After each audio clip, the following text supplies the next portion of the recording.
Welcome back to the deep dive.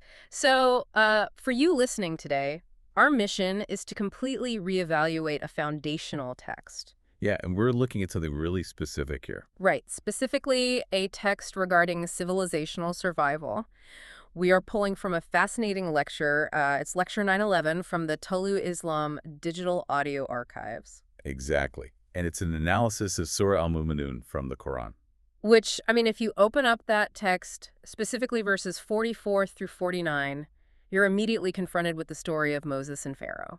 You are. And, if you approach this the way most of us were taught, you're expecting a very specific kind of story. Oh, totally. You're expecting the Charlton Heston movie, right? Right, yeah, the Sunday school version. Like you expect glowing hands and a wooden staff turning into a giant snake and, parting the sea. Right, exactly. The catalog of magic tricks. Yeah, basically physical miracles meant to, I don't know, prove a point to a stubborn king. Yeah. But the lecture we are dissecting today strips all that away. Completely. Right out of the gate. Because if this is a text about civilizational survival, why focus on magic tricks? Well, the source argues that reading it that way is a catastrophic misunderstanding of what the document actually is. Okay, let's unpack this. We're tossing aside all the theological sentimentality today. Good, because we need to examine this through the lens of, master sociologists or systems engineers. Right, we're looking at the source code of how societies function, how power consolidates, and how civilizations actually collapse. Exactly. And the source material reframes the conflict entirely. It doesn't dwell on the supernatural elements at all. No, it puts a laser focus on the political dynamic. And there's a key verse here, right? Yeah, it's verse 23.46. And the Arabic phrasing is so precise. It says, Fastakbaru wa kanu qauman aaleen. Meaning they were arrogant and the people who exalted themselves. Right. And that is the core diagnostic of the entire system Pharaoh runs. The miracles are not the point. The arrogance is the point. Okay, but wait, let me stop you there. Because arrogance feels like a psychological diagnosis. I know it sounds like that, yeah. Right. Like if we're doing systems engineering, calling a dictator arrogant just sounds like you're pointing out a personality flaw. Right, like he's just a narcissist. Exactly. Like, of course, an absolute monarch is a narcissist. That's in the job description. Why elevate a bad personality trait to a civilizational threat? Because in this structural context, arrogance isn't an emotion. It's not a personality disorder. It is a structural imperative. A structural imperative. What does that mean exactly? It means it's a programmed inability of the system to accept any data or any evidence that threatens its monopoly on power. Oh, wow. Okay. Yeah. The source explains that Pharaoh's system rejects the evidence Moses brings, not because the evidence is, weak. Right. It's not that he doesn't believe it. Yeah, exactly. He rejects it because accepting it would require him to completely dismantle the architecture of his own authority. Okay. I want to ground this in an analogy because that makes it so much clearer. Go for it. Think about a massive legacy tech monopoly today, like a giant corporation that completely controls global internet infrastructure. Right. The servers, the algorithms, everything. Yeah, exactly. And then someone comes along and builds a new decentralized open source protocol. Which is objectively better. Right. It's faster, it's inherently private, and it distributes data equitably so no single company can hoard it. I see where you're going with this. When the executives at that tech giant look at this new code, they don't crush it because they don't understand the math. No, of course not. They understand it perfectly well. Right. They crush it because acknowledging its superiority instantly destroys their trillion-dollar business model. That is exactly how structural arrogance operates. Yeah. The tech giant isn't being stubborn. It's self-preservation. So it's not a king refusing to admit he lost a debate. No. It's an operating system rejecting a line of code that would delete its core programming. That's a perfect way to put it. In the Moses narrative, the threat isn't the physical miracle. The threat is the alternative socioeconomic paradigm. So Pharaoh isn't just an individual historical tyrant in this reading. Right, he's an archetype. He represents the pharaonic software, the specific type of systemic software that pops up in every era. Okay, so if Pharaoh is a system type, a piece of software, we need a structural definition. We do, and the source synthesizes this into three foundational pillars of a pharaonic state. Let's get into the pillars. What's the first one? The first pillar is the absolute monopoly of production. The text notes this famous claim Pharaoh makes. Are not these rivers flowing beneath me? Right. And we shouldn't just read that as poetic boasting. Exactly. It's not poetry. The Nile was the entire agricultural and economic engine of Egypt. So by claiming ownership of the rivers, the state is claiming absolute economic control over survival itself. Yes, it's the centralization of life-sustaining resources into the hands of an unaccountable elite. But wait, let me push back a little. Centralization of resources isn't always inherently evil. Like, we have modern states that control water rights and energy grids. Often that's just, administrative efficiency. Right, infrastructure management. Yeah. So what pushes it from standard management into this pharaonic software? It becomes pharaonic when the monopoly is weaponized to eliminate human autonomy. Oh, I see. Yeah, the state isn't just managing the river to make sure everyone gets water. It uses that control to say, you only exist by my permission. Wow. Okay. That's heavy. And once a system has that level of absolute leverage, it immediately boots up the second pillar, which is extraction and division. Right, because if you have total control, you can extract infinite wealth from the working class. Exactly. But extraction is really dangerous. Because if you squeeze people too hard, the math eventually catches up with you. The many will overthrow the few. Right. So how does the system prevent that mathematical inevitability? It fragments the population, right? Divide and rule. Yes, violently dividing them. The system designates an oppressor class and an oppressed class within the public. So it engineers these deep social or economic divisions, so the subjugated majority spends all their energy fighting each other. Exactly. They police each other, so they never unify and look up at the architecture that's actually crushing them. That brings up a really fascinating point from the text about how this subjugation functions psychologically. The emasculation metaphor. Yeah, the text notes this policy where Pharaoh would slaughter their sons and let their women live. Right. And physically, historically, people read that as literal infanticide. Which is horrifying on its own. Yeah. But the author of this lecture cracks open the linguistic idiom of the era. It's brilliant because it argues this is a macro-sociological strategy, not just physical violence. Right, the lecture says it's about neutralizing any spark of independence. Yeah, in the cultural idiom of the time, slaughtering the sons is a metaphor for stripping the active intellectual vigor from a population. The source actually uses the phrase, making them wear bangles, which is a cultural way of saying you've rendered them completely ineffective.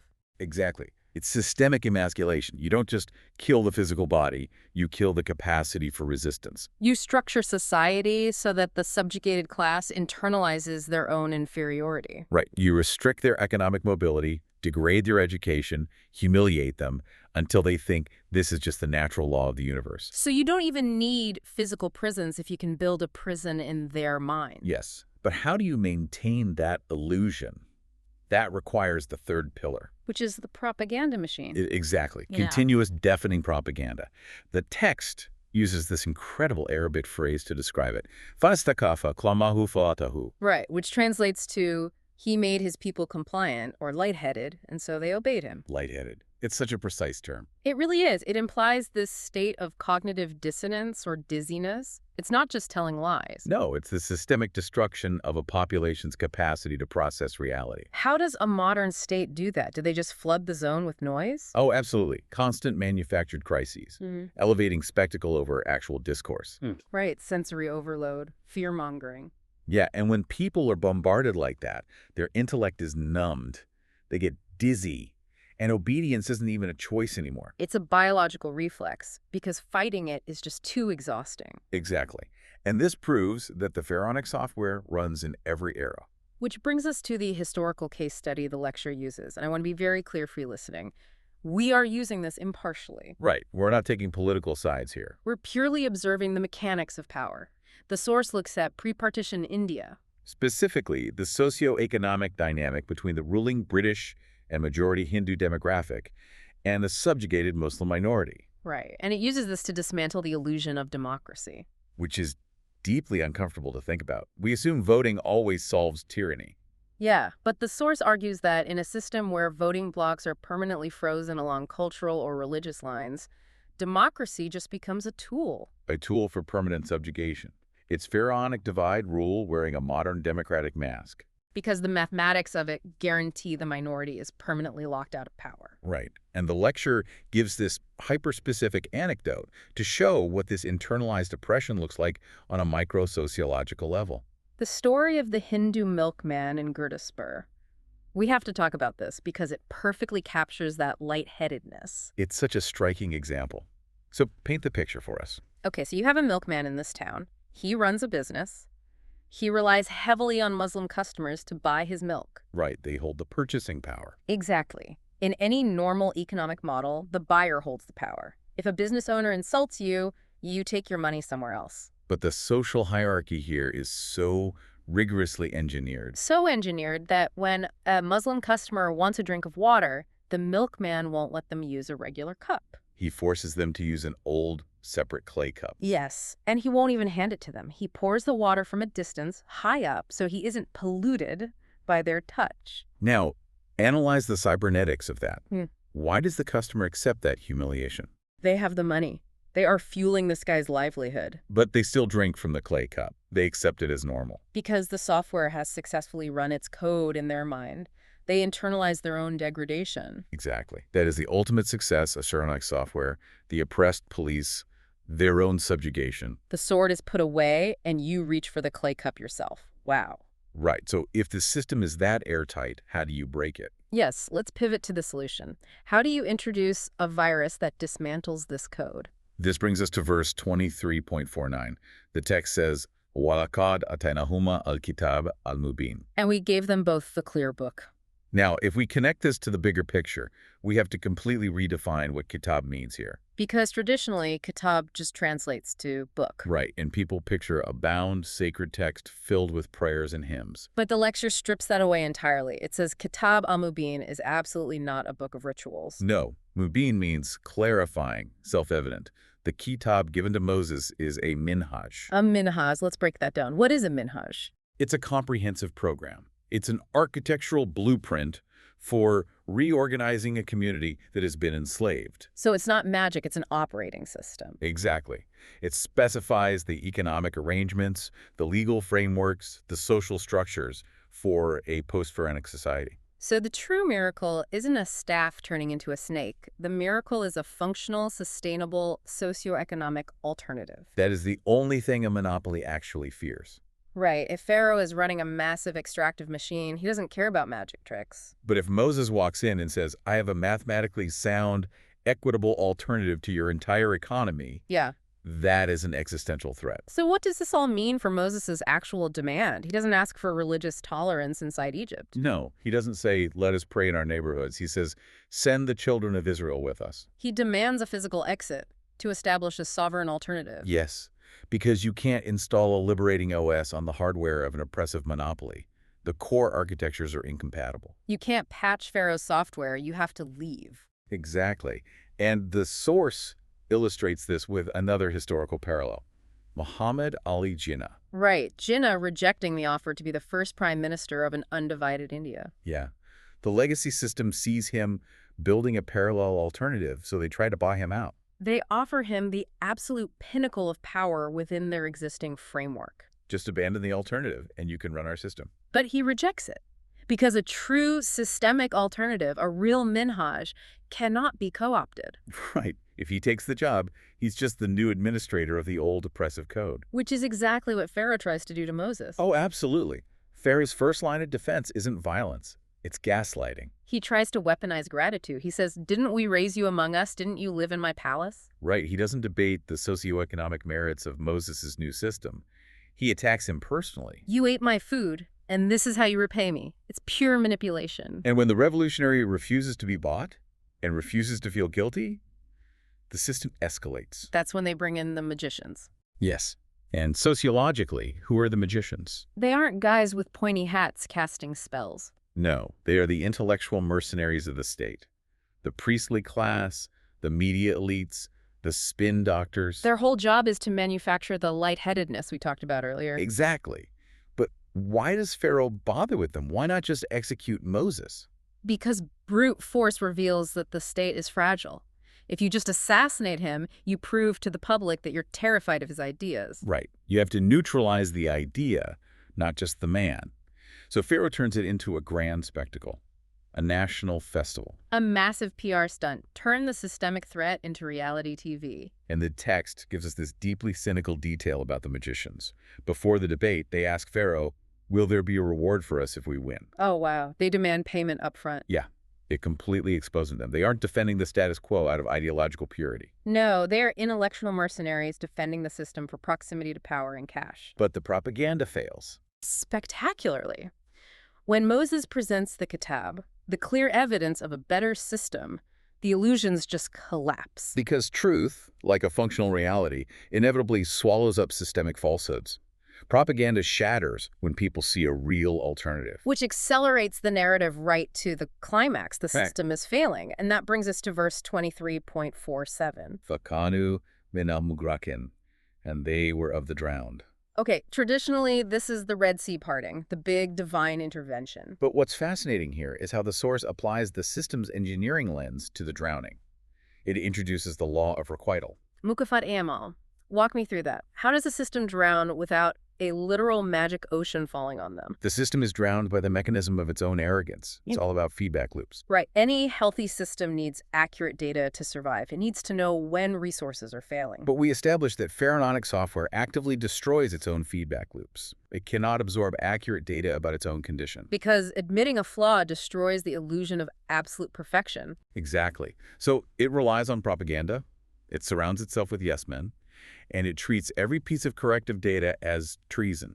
So they're basically flying a civilizational airplane, but they smash all the dials on the dashboard because they don't like the warning lights. That is precisely it. And when a system operates blind like that, it accumulates fatal errors. The errors compound. The structural fatigue builds up. And the Red Sea is just a metaphor for the system's contradictions manifesting as a terminal crisis.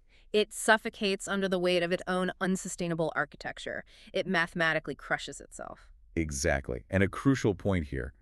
The Israelites who leave aren't just arbitrarily chosen by God to win a lottery. Right. It's not like everyone else drowns and they get magic teleportation. No, self-selection is key. They are simply the ones who are willing to take the terrifying step of adopting the new alternative system. They walked away from the legacy code. Which brings us to the final synthesis of the lecture, the progressive argument. This is where it gets really profound. Because immediately after the Moses narrative, verse 23.50 brings up Jesus, or Isa. Right. Why are those two placed back to back? It's about civilizational decay. Moses was given the full operating system, the pure kitab. The blueprint for an equitable society. But by the time Jesus arrived centuries later, that exact same community has let the system decay. How does the software rot?